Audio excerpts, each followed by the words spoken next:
Vote আসে, vote যায়, নেতাদের প্রতিশ্রুতিগুলো বাতাসে মিলিয়ে যায়, আর আমরা সাধারণ মানুষ যে তিমিরে ছিলাম ঠিক সেই তিমিরেই থেকে যাই। মনে হয় না এই রাজনৈতিক দাবার ছকে আমরা শুধুই পড়ে, কিন্তু না, গণতন্ত্রে সরকারের কাছ থেকে অধিকার ভিক্ষা করতে হয় না, অধিকার বুঝে নিতে হয়। আর সাধারণ মানুষের হাতে সেই অধিকার বুঝে নেওয়ার সবচেয়ে বড় হাতিয়ারের নাম হল আরটিআই বা তথ্য জানার অধিকার আইন। তথ্য জানার অধিকার, এটাই আমার শক্তি।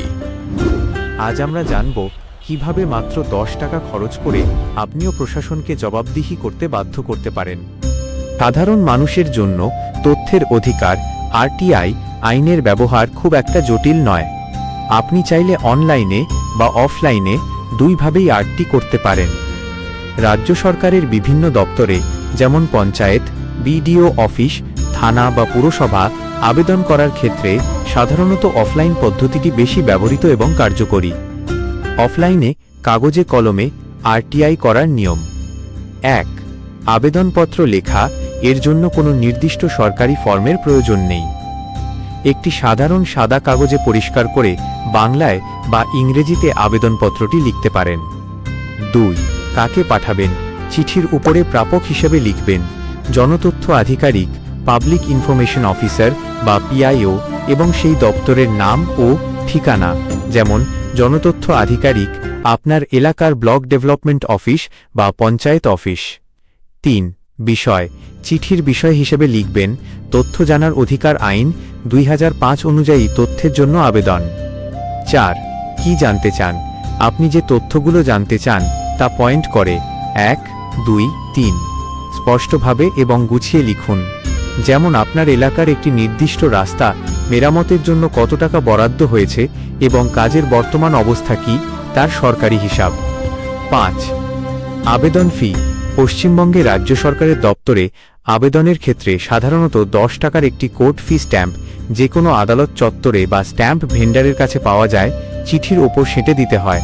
কেন্দ্রীয় দপ্তরের ক্ষেত্রে 10 টাকার পোস্টাল অর্ডার পোস্ট অফিসে পাওয়া যায়, যুক্ত করতে হয়। আপনি যদি বিপিএল তালিকাভুক্ত হন তবে কোনো ফি লাগবে না, শুধু আবেদনের সাথে বিপিএল কার্ডের জেরক্স যুক্ত করতে হবে। 6. নিজের ঠিকানা ও সই, চিঠির নিচে আপনার পুরো নাম, সম্পূর্ণ ঠিকানা, পিনকোড, ফোন নম্বর এবং আপনার সই থাকতে হবে। 7.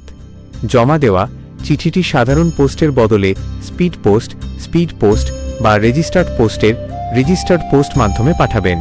এতে আপনার কাছে চিঠি পৌঁছানোর আইনি প্রমাণ, ট্র্যাকিং রিসিপ্ট থাকবে। যদি আপনি নিজে গিয়ে জমা দেন তবে অবশ্যই চিঠির একটি জেরক্স কপিতে দপ্তরের রিসিপ্ট সিল, রিসিভড স্ট্যাম্প ও তারিখ নিয়ে নেবেন।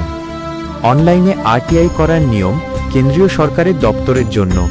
যদি আপনি rail, bank, post office, passport office বা কেন্দ্রীয় সরকারের যে কোনো দপ্তরের কাছে তথ্য চান তবে খুব সহজেই ঘরে বসে মোবাইল বা কম্পিউটার থেকে তা করতে পারবেন। ওয়েবসাইট rtionline.gov.in এর লিঙ্ক। ওয়েবসাইটে গিয়ে সাবমিট রিকোয়েস্টে ক্লিক করে নির্দিষ্ট মন্ত্রক বা দপ্তর বেছে নিন। আপনার ব্যক্তিগত তথ্য এবং কি জানতে চান তা লিখে ফর্মটি পূরণ করুন।